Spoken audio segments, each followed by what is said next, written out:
알렐루야, 알렐루야. 주님이 말씀하신다. 고생하며 무거운 짐을 진 너희는 모두 나에게 오너라.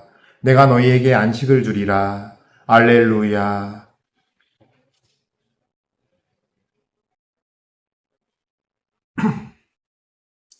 주님께서 여러분과 함께 또한 사제의 영과 함께 마테오가 전한 거룩한 복음입니다. 주님 영광 받으소서. 그때 예수님께서 길을 가시다가 마테오라는 사람이 세간에 앉아 있는 것을 보시고 말씀하셨다.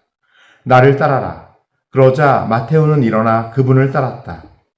예수님께서 집에서 식탁에 앉게 되셨는데 마침 많은 세리와 죄인도 와서 예수님과 그분의 제자들과 자리를 함께 하였다. 그것을 본 바리사이들이 그분의 제자들에게 말하였다. 당신네 스승은 어째서 세리와 죄인들과 함께 음식을 먹는 것이요? 예수님께서 이 말을 들으시고 그들에게 말씀하셨다. 튼튼한 이들에게는 의사가 필요하지 않으나 병든 이들에게는 필요하다. 너희는 가서 내가 바라는 것은 희생제물이 아니라 자비다 하신 말씀이 무슨 뜻인지 배워라. 사실 나는 의인이 아니라 죄인을 부르러 왔다.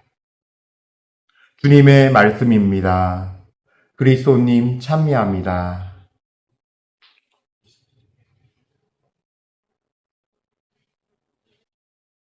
참 예수님, 은요 1830 교회 여러분들 주님의 은총 속에서 잘 지내고 계시죠? 그래요.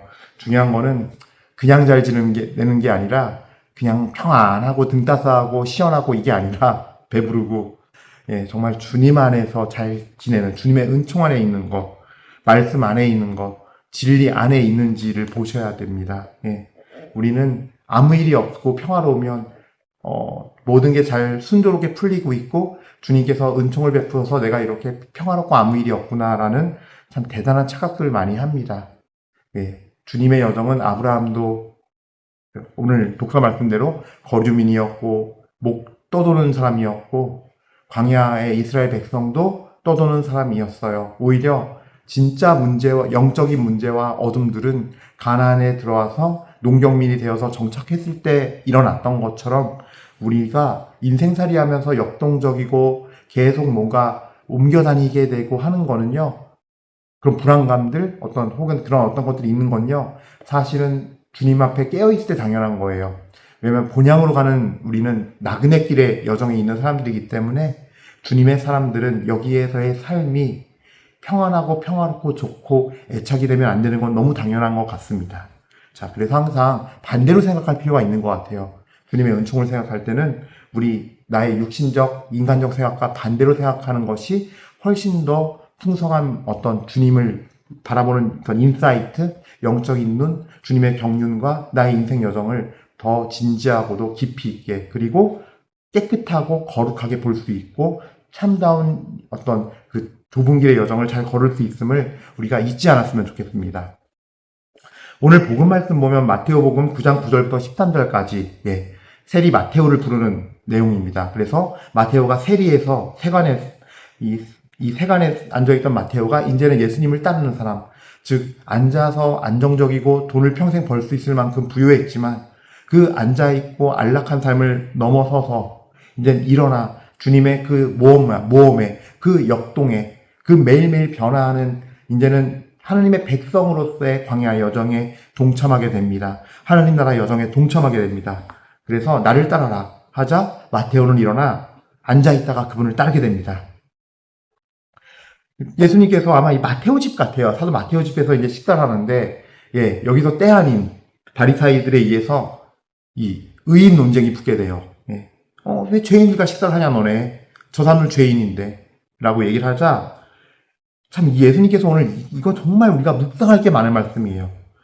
튼튼한 이들에게는 의사가 필요하지 않으나 병든 이들에게는 필요하다. 이게 되게 중요한 말씀이에요.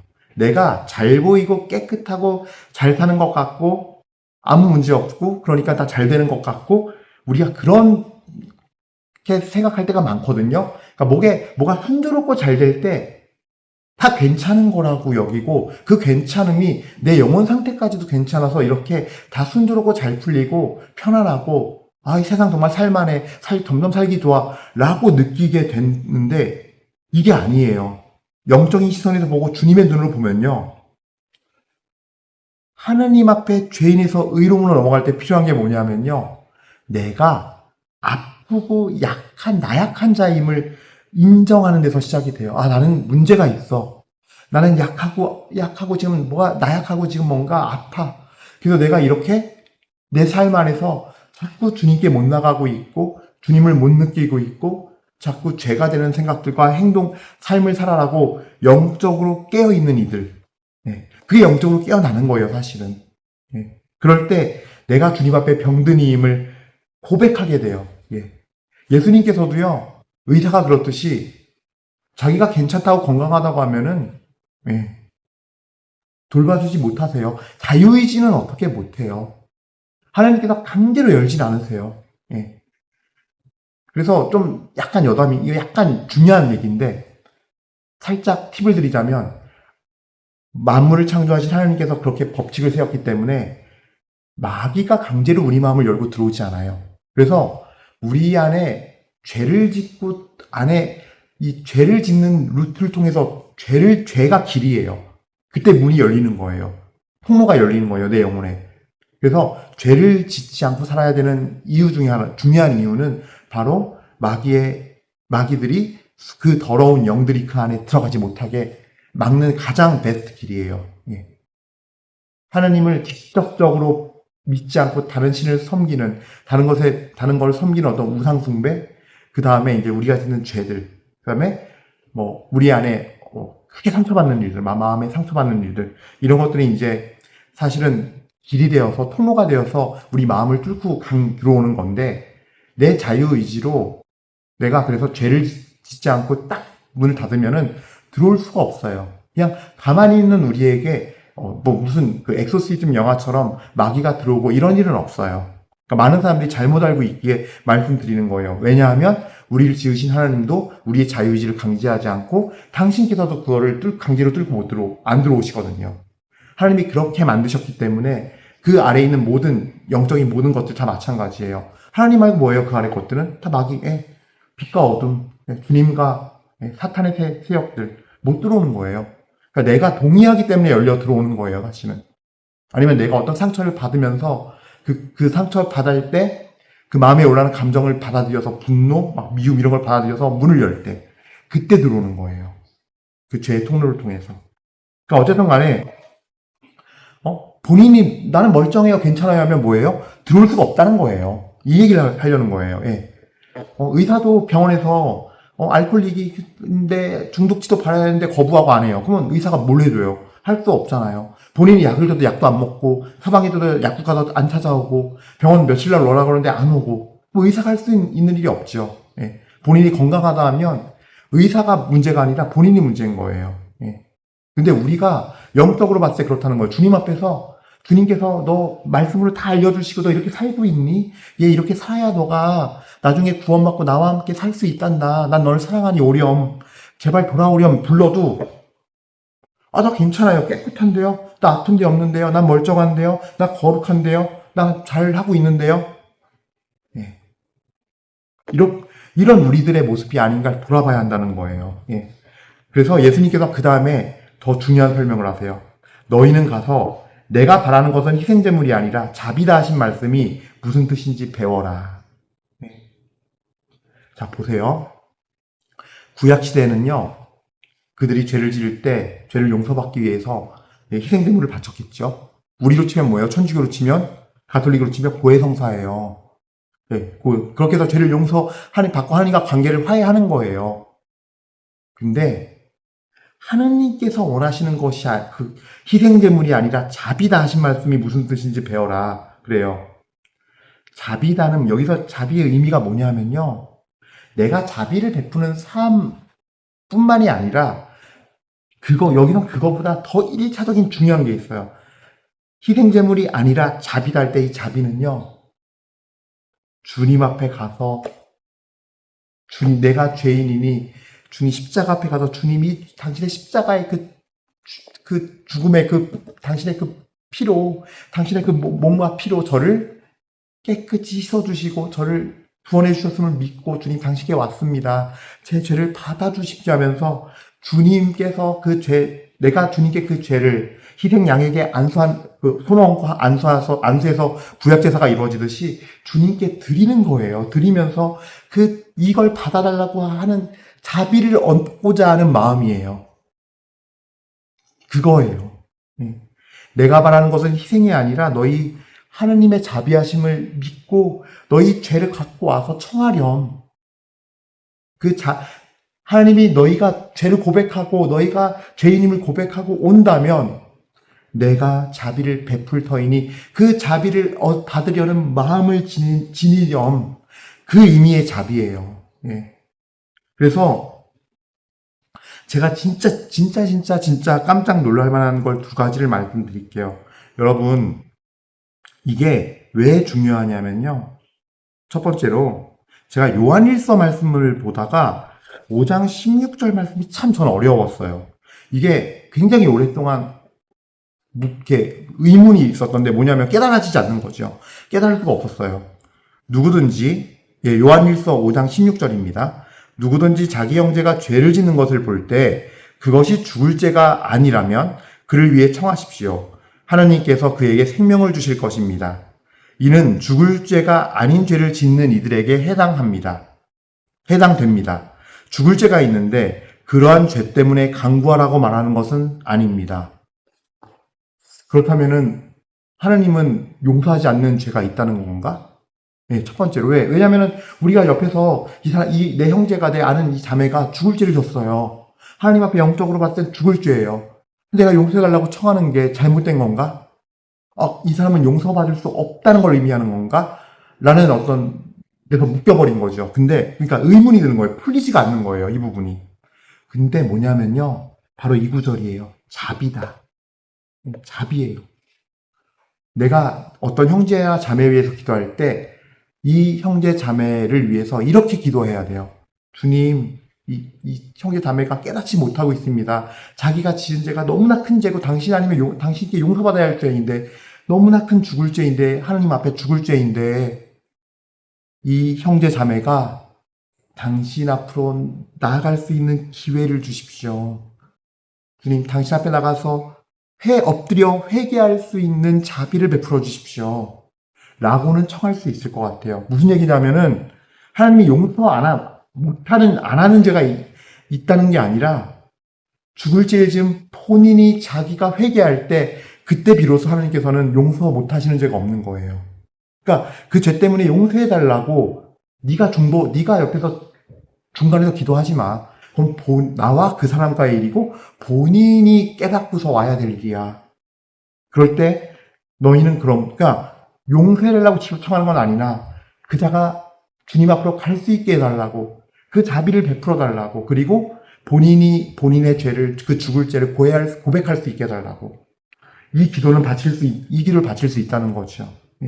어쨌든 간에 저는 좀 이 말씀이 그렇게 느껴졌어요. 하나님께서 우리로 하여금 어떤 것들은 너무나 큰 죄여서 죽을 죄여서 우리가 삼자가 직접 용서해달라고 기도 못하는구나. 본인이 주님께 직접 가서 회개해야 그럴 때 비로소 깨끗함을 잊고 자유함을 얻는, 용서받는 그런 죽을 죄들이 있구나, 주님 앞에. 그런 관점에서 본다면 이 말씀의 의미도 풀어지더라고요. 그러니까 뭐냐면, 내가 바라는 것은 희생제물이 아니라 자비다 하신 말씀이 무슨 뜻인지 배워라 할 때 우리가 진짜 지녀야 할 마음은요, 이 주님께 자비를 얻고자 하는 마음이에요. 그래서 주님 죽을 죄인인 아픈 저를 영혼이 병약하고 아픈 저를 의사인 당신 앞에 왔습니다. 저를 받아주십시오. 고쳐주십시오. 살려주십시오라고 본인이 깨닫고서 올 때, 그 낮춰진 마음으로 올 때 비로소 진정으로 하나님 앞에 의롭게 된다는 거예요. 내가 진짜 죄인임을 깨닫고 고백할 때 하나님은 그 죄인을 불러서 의롭다 하신다는 거예요. 오늘 복음의 그게 핵심이에요. 어떻게 의롭게 되느냐? 바로 그 주님께서 그 자비하신 주님께서 내 죄를 고백하고 내가 회개하면 진정으로 용서해 주시고 나를 깨끗하게 의롭게 하신다는 그 믿음이 첫 번째 시작점이고 출발점이자 그것이 가장 중요하다는 거예요. 그래서 우리가 의로움을 얻는 거는 믿음으로 얻는 거예요. 그러니까 여기서 희생제물이라는 건 무슨 표현이냐면요. 양 잡아 갖다 바치는 거, 소 잡아 갖다 바치는 거, 그 예식, 그 예절만 하면 되는 거. 이 마음보다 그게 더 앞서 있는 거. 그거 했으니까 나 됐어. 우리 신자들도 고해성사 볼 때 그런 게 많아요. 여러분 고해성사 실제로 이렇게 배우면요. 뭐라고 하냐면요. 그러니까 완전한 회개가 이루어졌을 때 고해성사를 보는 게 맞는 거예요.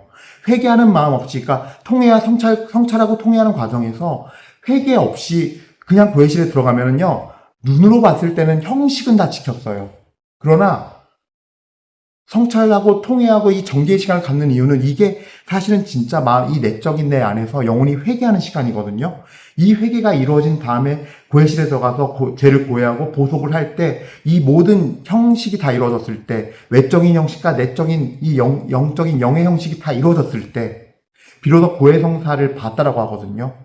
고해성사는 특성상 가장 프라이빗하고 개인적인 거라서 사실은 형식만 지키는 것만서는 됐는지 안 됐는지 몰라요.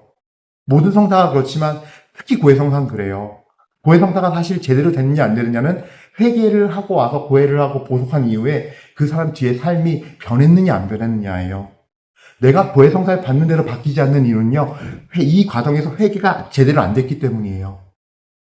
그럼 신부님 어떻게 해야 되는데요? 그러므로 여러분 이 자비에 먼저 의탁하시고 하느님한테 가져가셔야 돼요. 그러니까 많은 사람들이 성찰하고 통회한다 할 때 어떤 과정으로 하냐면요. 자기 힘으로 하려고 그래요. 그래서 자기 후에 자기 반성으로 끝나요. 근데 이게 자기 후에 자기 반성은요. 대부분의 경우 눈물 한 방울 안 나와요. 머리로만 알고 그냥 아유 나쁜 놈 이렇게 되는 거거든요. 하지 말아야지. 다신 죄짓지 말아야지. 이걸로 끝나는 경우가 많아요. 근데 아주 내가 특별히 아꼈던 상황이나 특별하게 여겼던 상황이나 사람에 대해서 그런 관계 안에서 상황 안에서 죄를 짓잖아요. 그럼 그때는 눈물 흘리죠. 정말 가슴 아프면 울죠. 왜? 내가 사랑했으니까. 그러니까 그만큼 후회도 반성도 더 되는 거예요. 그뿐인 거예요. 그래서 눈물 막혀서 가짜 눈물이기 때문에 사람들이 그러죠. 눈물 질리자고 기도한다고 그러면 회개되는 거야? 라는 말이 왜 나왔겠어요? 같이 이렇게 봤더니 기도할 때 열심히 하고 막 울고 하길래 뭔가 기대감이 생겼지요. 다음엔 잘하겠지. 근데 바뀐 게 하나도 없어. 근데 그게 매번 반복돼. 그러니까 눈물 질질 줄 알고 운다고 회개가 되냐? 가짜 눈물인 이유는 그것은 자기중심적이었기 때문이에요. 그 감정의 끝을 가보면요. 결국은 자기가 그냥 후회하고 내가 주어예요. 근데 진짜 눈물의 회개는요. 여러분 눈물의 회개의 은혜를 정말 주님 앞에 자비를 청하면서 청하셔야 돼요. 뭐가 다르냐면요. 후회와 반성이 아니라 자기 마음이 찢어지는 하느님 앞에 하느님께서 내 이 빛이 정말 들어오면 주님 저를 받아주십시오. 제발 저에게 자비를 베풀어 주십시오 하고 해서 받아주시면 주님께서 나와 함께 하시고 그 현존이 그 주님을 뵈면 내가 너무 초라하고 그 빛 앞에 내가 얼마나 죄인인지가 드러나면서 나를 찢게 돼 있어요. 그리고 그 아픔과 후회가 하느님을 향해 가요. 나 중심이 아닌 이 안에 내적인 안의 중심은 주님이 중심이고 주님이 주어가 돼요. 내가 내 죄로 주님의 마음을 이토록 아프게 했다는 것 때문에 주님이 중심이 되고 주님의 그 현존 앞에서 찢어지는 마음으로 눈물을 흘리게 되어 있어요. 눈을 틀어 막아도 손가락 사이로 눈물이 새어나와요. 그 은혜를 청하세요. 그런 눈물을 흘릴 때 비로소 주님의 현존 안에서 주님이 제 안에 더러운 걸 깨끗이 씻어주세요. 그래서 눈물의 은혜를 청하면서 주님께 십자가 앞에 나를 완전히 던지셔야 돼요. 그럴 때 죄인에서 의인으로 옮아가고 그 십자가를 그 예수 그리스도에 대한 우리를 구원해 주셨다는 그 믿음으로 옮아가게 돼요. 왜냐면 내가 가짜 눈물 흘린 건지 진짜 눈물 흘린 건지 알 수 있는 건요. 그 뒤에 진짜 눈물을 흘리고 한 사람은요. 뭐가 변하냐면요. 내 영혼 안에 빛이 들어왔기 때문에 이전에는 이 어둠의 행실과 생각과 감정과 행동이 이걸 하는 게 편했고 이게 자연스럽게 됐고 이렇게 살 수밖에 없었고 이게 좋았어요. 그러니까 여기서 그냥 내 무의식적이건 의식적이건 뒹구는 거예요. 그냥 이 어둠의 이 똥밭에서. 난 이렇게 사는 게 좋아. 나도 모르게. 그리고 그렇게 실토하는 삶을 살 수밖에 없어요. 반복적으로 죄 짓고. 근데 진짜 눈물에 회개를 하는 사람은요. 그 뒤로 노력을 안 해도 이게 싫어서 일단은 싫다는 표현보다 좀 더해요. 더럽고 역겨워서 안 하게 돼요. 그러니까 힘이 안 들어가요. 근데 여러분들 내가 여전히 그렇게 울고불고 기도했는데도 뭔가 자꾸 이걸 하려면 끊으려면 노력이 필요하고 힘들고 자꾸 힘이 들어가고 싸워야 되고 한다? 아직 회개가 덜 된 거예요. 냉정히 말씀드리면. 그러면 어떻게 해요, 신부님? 그런 경우에는 계속 주님께 이 자비의 은혜, 눈물로 회개할 수 있는 은혜를 청하면서 고해성사를 계속 자주 보세요.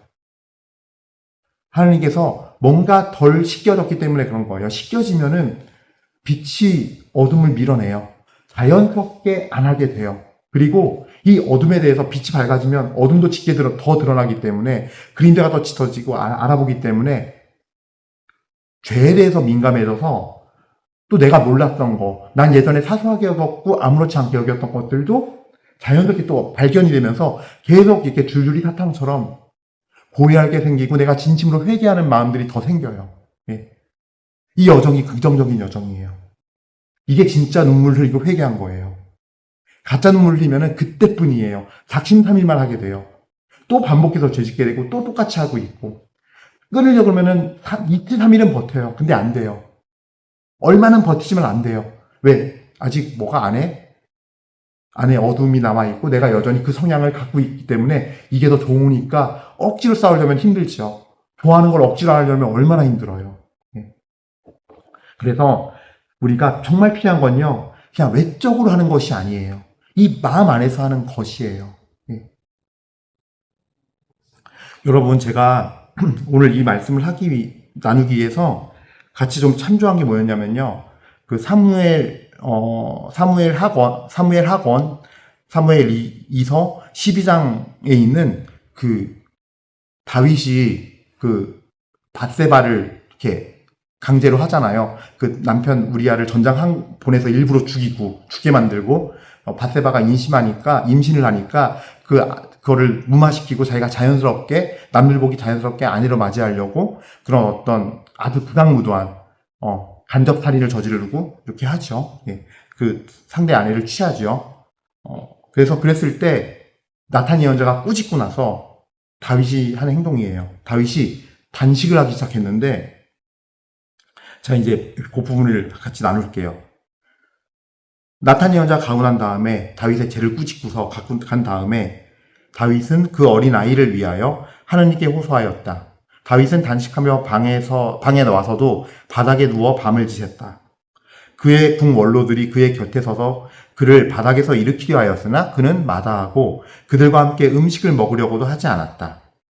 이레째 되는 날 아이가 죽었다. 예, 죽었어요. 그러자 다윗은 바닥에서 일어나 목욕하고 몸에 기름을 바른 다음 옷을 갈아입고 나서 주님의 집에 들어가 경배하였다. 그리고 자기 궁에 돌아와 음식을 가져오게 하였다. 그들이 그에게 음식을 찾아오자 그것을 먹었다. 다윗이 말하였다. 아이가 살아있는 동안에 내가 단식하고 온 것은 주님께서 나에게 자비를 베푸시어 그 아이가 살게 될지 누가 알겠는가 하고 생각하였기 때문이요. 그러나 지금 아이가 죽었는데 무엇 때문에 내가 단식하겠소?